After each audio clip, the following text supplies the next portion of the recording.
Liquidity is dried up and shorts are about to get squeezed.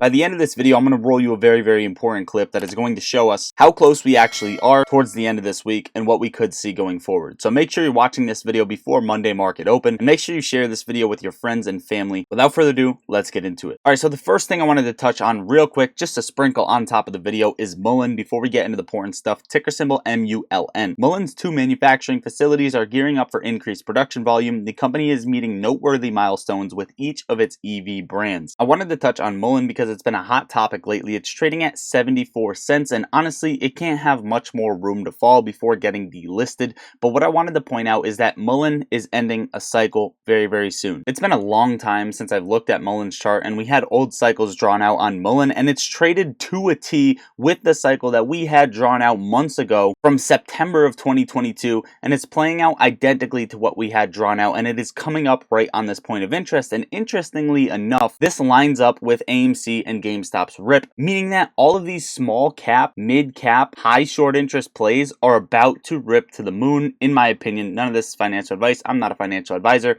but as you will see in the end clip in the video, that shorts are about to get squeezed. Keep an eye on Mullen. Mullen also has a 20% short interest, but since the volume is extremely high, it's 0.84 days to cover.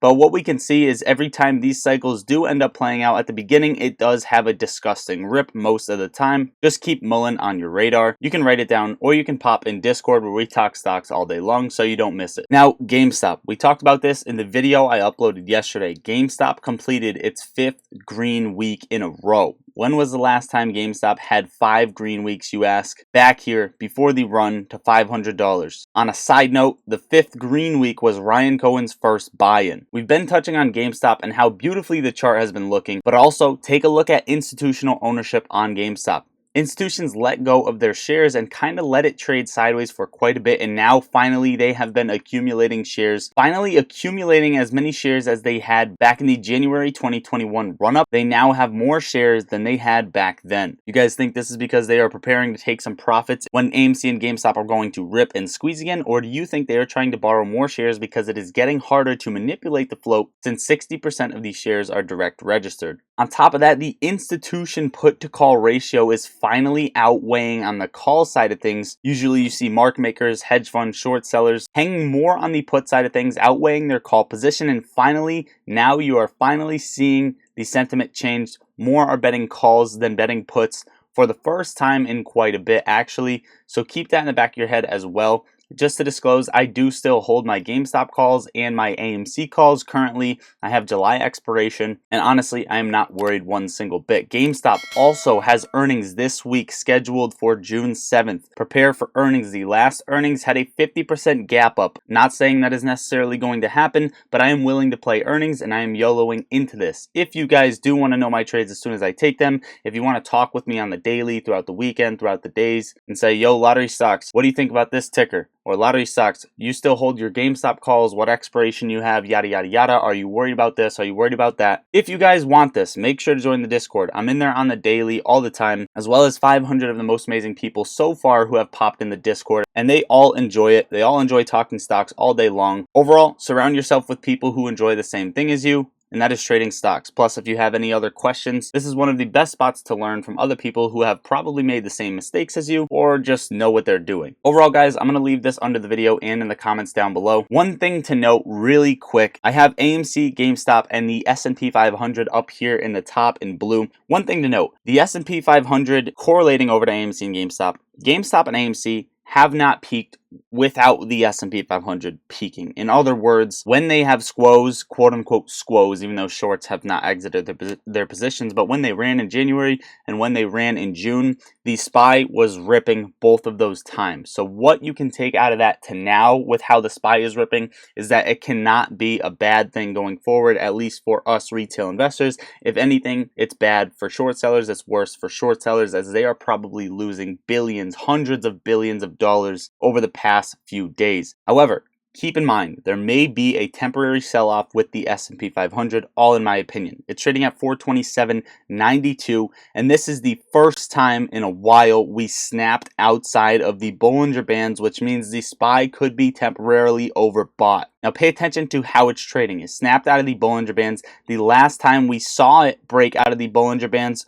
was back here right around September 2nd of 2020, right after the COVID crash hit. It scaled back up extremely fast, broke out of the Bollinger Bands, and right here it got smacked to have a temporary sell-off. And if the same thing does happen, you could see the SPY come down to even 410 before scaling back up and ripping even higher. Overall, you are taking a look at this recent peak back here in the S&P 500, right around $430. Also lining up with breaking out of the Bollinger Bands. It just looks like a harsh resistance level right here for the SPY. Keep in mind, a lot of stuff is happening with the volatility, the options chain, which you're going to see in this clip that I show you towards the end of the video. But overall, the strong sentiment going forward is that liquidity is drying up. Short sellers are in a very bad position, and even if the SPY temporarily rips, this could cause AMC, GameStop, Mullen, other small to mid cap plays that have high short interest to start ripping heads off going forward. Now before I roll this clip for you guys, if you want up to 16 free stocks plus a $100 cash coupon plus a free Tesla or Google stock, make sure to use my link, download Moomoo, and make a deposit. Once you sign up, open an account, and deposit even $1 in there, you are going to start earning free stocks. The more you deposit, the more benefits you will get. Overall, it is a very good platform that gives you access to free level 2 order book data, trading options, going long, going short, viewing other exchanges, having a customizable earnings calendar, and more. Also guys, a lot of people didn't realize that you could get further strikes on Webull when you're trading options. I recently posted a YouTube short on that, so if you guys do want to go see that so you guys can figure out how to get further strikes if you're trading with a smaller account or you just want further strikes in general, make sure to go watch that YouTube short. Hopefully it helps you out. I'm going to roll the clip for you. Make sure to hit the like button on your way out, hit the subscribe button. Hopefully you're all enjoying your weekend. I love you all. Lottery Stocks out. Watch this clip. That shorts are getting squoze out of their positions, liquidity is drying up, and pay attention to the sentiment going forward with the overall market. Hey, Jem, what's going on? Hey, Rick, how you doing? All right, so what did you think about today's numbers? If you had to highlight what you thought were the most important features for our viewers and listeners. Some people may call it a soft landing. I call it stagflation, right? At the end of the day, the Fed's in a box. They got a tough situation here that's bad for liquidity. That's overarching over the top, right? But in the meantime, markets, people are short.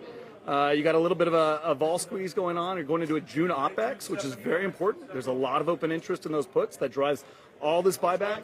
For the next week and a half, people know that those flows are coming. You said the magic word, liquidity. And I know in my house, when the liquidity gets bad in the kitchen sink, we get Drano, okay? Well, I think Janet Yellen's going to have a Drano issue because many see as much as 1 to 1.6 trillion in bill issuance coming. And right next week alone, 100 billion in bills for cash management, 123 billion for 3 and 6. You have 4 and 8 week bills, what, about 100 billion. You're looking at close to 300 plus billion, but of course not all of that is new. But where is it going to come from? Draining the TGA at the end of the day is borrowing from the future. That's what we did. We pushed a bunch of liquidity into the system. It counteracted QT. But guess what? QT is still happening, and now those flows have to flow out the other way. 1.4, 1.6 trillion coming out. That's direct, out of the veins of the market. Oh, yeah. And it could come out of banks. It could come out of the reverse repo market. Correct. Could come out of the money markets. But you're right. No matter where it comes from, the issue is the same. We need to replenish the Treasury General account, and we all know it's coming. It's coming. In the meantime, shorts are going to get squeezed. A lot of the time, the way these things end is with a blow-off top. Excellent. Real quickly, the VIX. Can you give us any enlightenment on the VIX? It certainly doesn't seem like it's going to be ramping up anytime soon. So because of skew in the markets, as you slide higher, you naturally slide to a lower vol. What we're seeing is actually, even though you're seeing the VIX coming down, vol underneath of these strikes is going up. And when you start to see market up, fixed strike, vol up, which is what we're seeing, it's a time to be cautious. Awesome. Jem, have a great weekend.